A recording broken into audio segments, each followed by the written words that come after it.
आपके जीवन में आत्मिक युद्ध स्पिरिचुअल वॉरफेयर हो रहा है, इसके 5 संकेत को हम जानेंगे आज इस वीडियो में।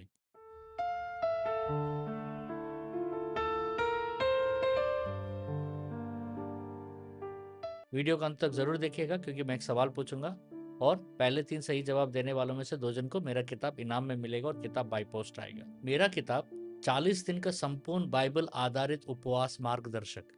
इस किताब को जरूर पढ़िएगा क्योंकि इस किताब में मैंने डिटेलली लिखा है कि फास्टिंग कैसा करना है, क्योंकि बहुत जन जब फास्टिंग करते हैं तो उनको बहुत सारे डाउट्स रहते हैं और स्पेशली सबसे बड़ा डाउट ये है कि कौन सा दिन क्या प्रार्थना करना है। तो मैंने इस किताब में हर एक दिन के लिए विशेष प्रार्थनाएं और घोषणा प्रार्थनाएं लिखी हैं।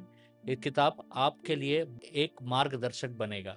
ये किताब आप Amazon और फ्लिपकार्ट से पा सकते हैं और इस किताब का लिंक नीचे डिस्क्रिप्शन में दिया गया है। देखिए, क्या कभी ऐसा महसूस हुआ है कि अचानक जीवन में बहुत विरोध बढ़ गया है, प्रार्थना करना मुश्किल हो गया है, मन को भारीपन है और हर अच्छी चीज के सामने बाधा खड़ी हो रही है। तो प्रश्न है, क्या ये केवल परिस्थितियां हैं या कभी कभी यह आत्मिक युद्ध भी हो सकता है। आज हम बाइबल से जानेंगे 5 संकेत कि आपके जीवन में आत्मिक युद्ध चल रहा है या नहीं। सबसे पहले, अचानक आत्मिक उदासी। कभी ऐसा होता है कि पहले प्रार्थना में आनंद आता था पर अचानक मन नहीं करता। बाइबल हमें चेतावनी देती है। पहला पतरस 5:8 में, 1 पीटर 5:8 में, सचेत और जागते रहो क्योंकि तुम्हारा विरोधी शैतान गरजते हुए सींग के समान इस खोज में रहता है कि किसको फाड़ खाए। ध्यान दीजिएगा, शैतान का पहला लक्ष्य अक्सर आत्मिक जागरूकता को कम करना होता है। जब मनुष्य प्रार्थना, वचन और आराधना से दूर होने लगता है तो आत्मिक युद्ध का संकेत हो सकता है। समाधान, प्रार्थना का समय छोटा सही पर नियमित रखिएगा।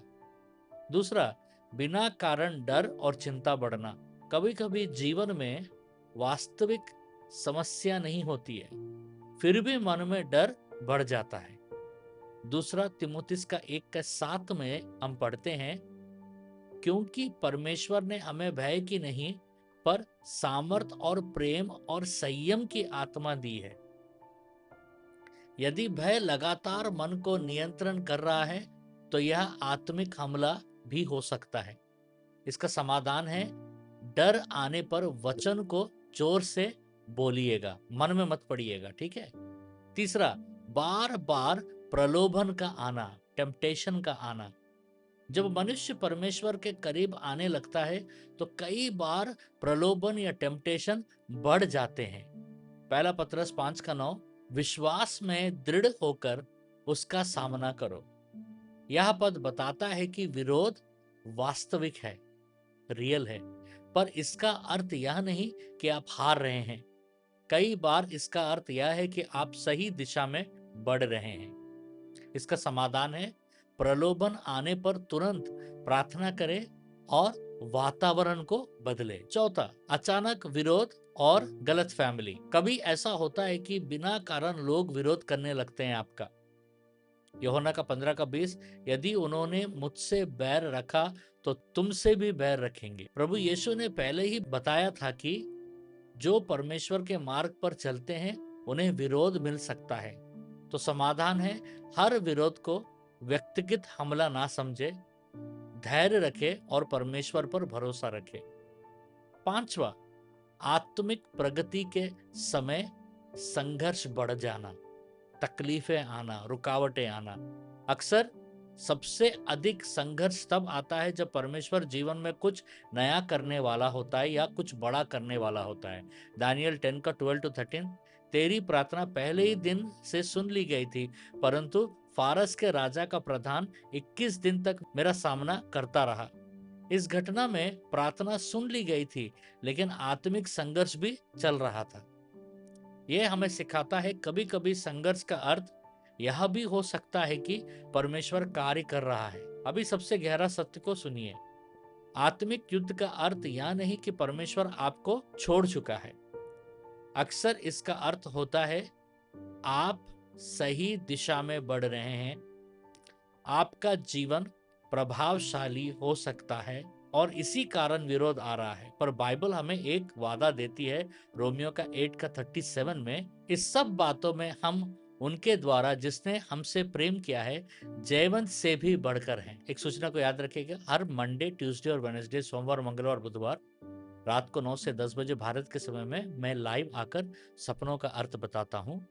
और नीचे डिस्क्रिप्शन में ड्रीम इंटरप्रिटेशन का फॉर्म दिया गया है, उसमें आप अपने सपनों को भेजिएगा, हम जरूर उसका इंटरप्रिटेशन करेंगे। और फर्स्ट और थर्ड फ्राइडे, पहला और तीसरा शुक्रवार को मैं भारत के समय में रात को 9 से 10 बजे आकर भविष्यवाणी और चंगाई प्रार्थना करता हूँ। आप हमारे साथ जुड़िएगा, बहुत लोग हमारे साथ जुड़ रहे हैं और परमेश्वर उनको आशीष दे रहे हैं। और सबसे जरूरी बात याद रखिएगा, दूसरा फ्राइडे और चौथा फ्राइडे, दूसरा शुक्रवार और चौथा शुक्रवार हमारा 12 घंटा का प्रार्थना होता है, सुबह 7 से शाम को 7 बजे तक। और इस प्रार्थना में पिछले कुछ हफ्तों से 6 से 7 हजार लोग आ रहे हैं। इस प्रार्थना में भविष्यवाणी, छुटकारा और परमेश्वर बहुत सारे अद्भुत कार्य कर रहे हैं। आप हमारे साथ जरूर जुड़िएगा। अभी मैं एक प्रार्थना करने वाला हूँ, इस प्रार्थना का स्क्रीनशॉट लेकर बाद में भी प्रार्थना कर सकते हैं या मेरे साथ अभी प्रार्थना कर सकते हैं। चलिए प्रार्थना करते हैं। हे पिता, यीशु के नाम में, यदि मेरे जीवन में कोई आत्मिक युद्ध चल रहा है तो मुझे स्थिर रहने की शक्ति दे। मुझे डर से मुक्त कर, मुझे विश्वास में दृढ़ कर, मेरे जीवन को तेरी सुरक्षा में रख। मैं घोषणा करता हूँ, मैं हारने वाला नहीं हूँ, तेरे साथ मैं विजयी हूँ। यीशु के नाम में आमीन। अब ये रहा इनाम के लिए आज का सवाल। सवाल को ध्यान से सुनिएगा। दानियल 10:12 के अनुसार, डैनियल 10:12 के अनुसार दानियल की प्रार्थना कब से सुन ली गई थी? एक लाइन में भी जवाब दे सकते हैं और पहले 3 सही जवाब देने वालों में से 2 जन को मेरा किताब इनाम में मिलेगा और किताब बाय पोस्ट आएगा आपके घर। और प्लीज कमेंट्स चेक करते रहिएगा क्योंकि मैं विनर को कमेंट्स में अनाउंस करता हूँ। अगर आपको कोई प्रेयर रिक्वेस्ट है तो नीचे डिस्क्रिप्शन में प्रेयर का फॉर्म दिया गया है, उसमें आप अपने प्रार्थनाओं को भेजना मत भूलिएगा, क्योंकि मेरा बहुत बड़ा टीम है, प्रेयर टीम, जो आपके लिए प्रार्थना करेंगे और आपको कवर करेंगे। और जो प्रेयर लीडर आपके लिए प्रेयर करेंगे, आपका पर्सनल प्रेयर ऑडियो मैसेज के द्वारा आपको भेजेंगे। परमेश्वर आपको बहुत आशीष दे।